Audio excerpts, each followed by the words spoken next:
What's up, guys? Jason over at Kaiser Willys. Today I'm going to be working on Mike's front axle for his CJ3B.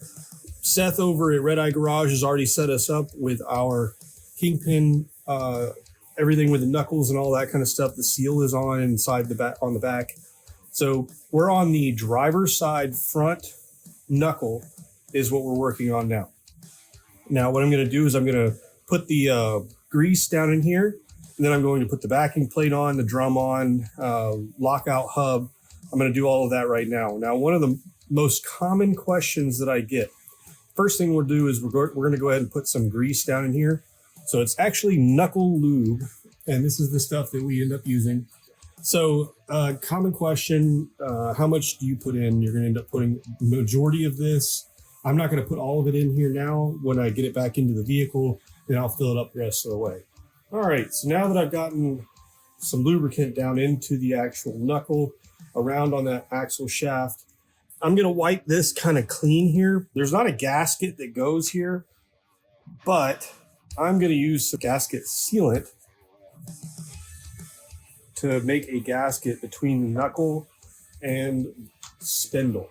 Now, another thing, if you notice this axle shaft, it doesn't have threads on the end. It's got a splined end and a groove for a snap ring.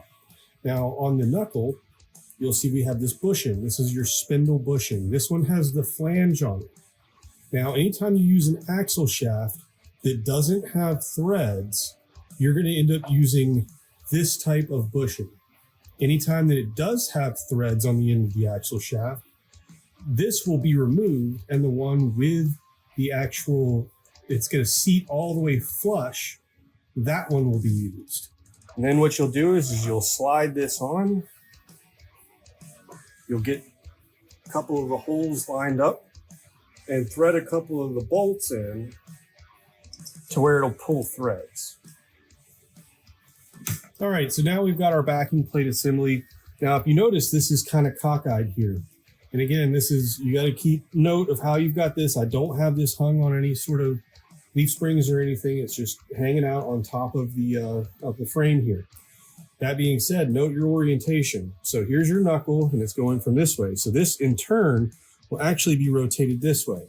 So in this particular situation, we're going to end up putting our backing plate on like this.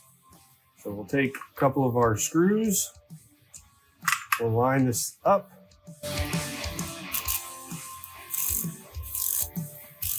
All right, so now that we've got our backing plate in place, it's time to work with the hubs. So we've already got our cups seated down inside for the hubs. And if you note, it's going to say left hand on these studs. That's because we're working on the driver's side. Everything turns forward. What you've got here is you've got the surface right here where your oil seal is going to seal. That oil seal will go right here. So you end up putting your bearing in here that's going to be completely greased, and you're going to seal your or tap your seal in on this side. Here's our greased up bearing. So this is going to go in tapered side towards the middle. So you've got two sides here. So you can see that side is more open, and then this side is closed off. Anytime you have an open side, that's going to go towards the grease. All right, so now we've got our seal tapped in place, completely flush with this outside ridge. The next thing to do would be to slide this guy onto our spindle. Now we have our other bearing, and again, taper towards the center of the hub. Slide it so that it's in there. Now our hub is going to sit sort of more even, and this is where our spindle nuts are going to come in play with the washers. So the first piece to come, you've got two washers that come in this kit. You've got a small one and you've got a large one. Both have tabs. This larger one has a folded over tab here. So the first one we're going to put in place is going to be the smaller washer. We'll grab one of our nuts, and this guy is just going to thread in down and seat onto that washer. And you're going to put this guy in. So it's going to curve down, but in. You're going to find that same groove here and stick that little guy down the groove as well.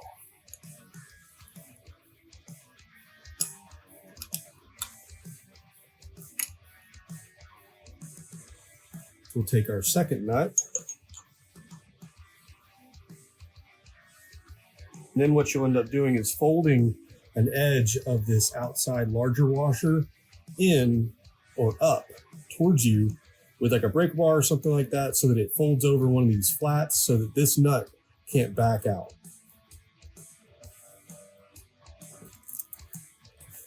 All right, so as you can see, I put a little bend here so that this nut can't back out. All right, so we've got our drum here, and what we're basically gonna do is we're just gonna go ahead and set this guy in place just over top here.